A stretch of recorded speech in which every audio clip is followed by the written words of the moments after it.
Assalamualaikum warahmatullahi wabarakatuh. Welcome back to Ayumu Friends channel. Jadi di video kali ini asik kita masih merekam di tempat yang sama dan juga di posisi yang sama. Nah, di video kali ini aku pengen banget bikin tips traveling dari Malang ke Bima. Jadi dari dulu aku udah mau bikin banget konten ini. Cuman kayak itu tuh aku bingung mau nyampainya dari mana ke mana. Nah, akhirnya aku menentukan udah aku tentuin semalam aku bikin listnya apa aja yang harus aku sampaikan. Nah, tapi sebelum melanjutkan menonton jangan lupa dong tekan tombol subscribe dulu di bawah dan jangan lupa juga berikan like serta komenan terbaik kalian dan saran juga untuk aku membuat konten apa selama di bulan Ramadan ini. Oke, let's watch it.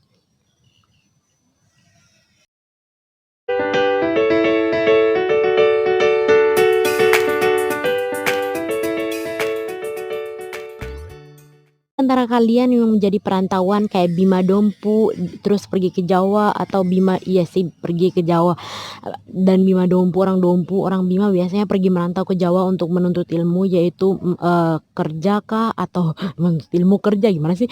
Ya pokoknya pergi menuntut ilmu, pergi kuliah kah, SMA kah, pokoknya menuntut ilmu atau ada juga pekerja yang pengen cari kerja di Jawa, terserah lah pokoknya gimana pun. Pokoknya di video kali ini aku akan menceritakan perjalanan aku dan tips-tips aku gimana ceritanya biar kalian tahu tentang harga bagasinya Surabaya, dari Surabaya ke Bima dan lain sebagainya.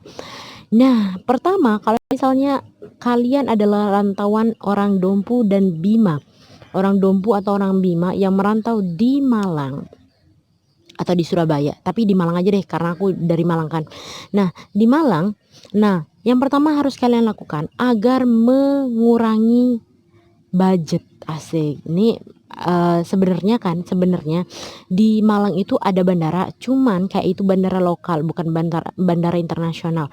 Jadi kalau misalnya kalian naik bandara dari Malang, dari Bandara Malang, ya Bandara Malang ke Bandara Bima itu kayak mahal banget menurut aku sih. Karena aku juga masih mahasiswa kan, tapi nggak tahu kalau orang-orang berduit ya kan. Nah, kalau aku biasanya biar mengurangi budget itu aku dari Malang pergi ke Juanda. Nah, jadi dari Malang ke Surabaya. Pakai apa, Kak? Nah, aku biasanya pakai travel. Nah, travelnya ini adalah travel yang kayak mobil-mobil ya, bukan kayak mobil biasa. Jadi isinya biasanya ada 5 orang atau enggak ada 4 orang gitu. Jadi jangan berharap travel yang mobilnya gede sebes gitu. Enggak. Jadi mobil kecil dan isinya cuma berlima atau berempat gitulah. Asik lah pokoknya. Dan harganya biasanya dulu aku pernah dapet 75, tapi sekarang udah naik karena udah beberapa tahun kemudian gitu ya.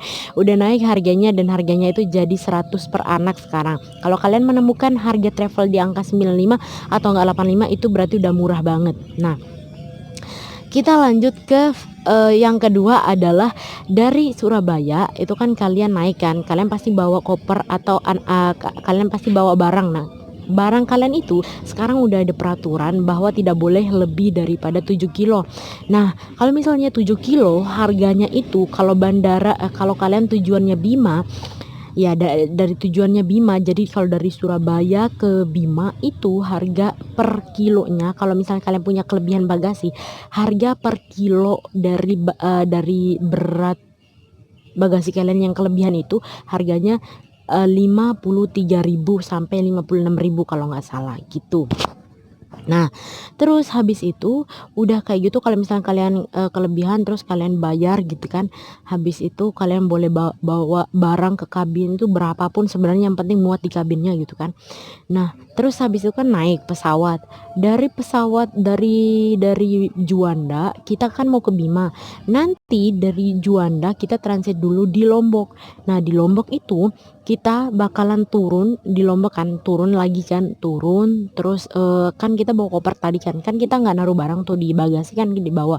Itu kopernya diperiksa lagi, guys. Jadi 2 kali periksa, pas yang di Juanda sama pas yang di Lombok kita diperiksa lagi, ditimbang lagi beratnya, pokoknya diliatin lagi gitu. Kalau misalnya kopernya kelebihan berapa kilo gitu, nanti kita disuruh masukin ke bagian bagasi lah, pokoknya kopernya jangan dimasukin kabin karena pesawat yang menuju Bima dari Lombok ke Bima itu cukup kecil guys gitu.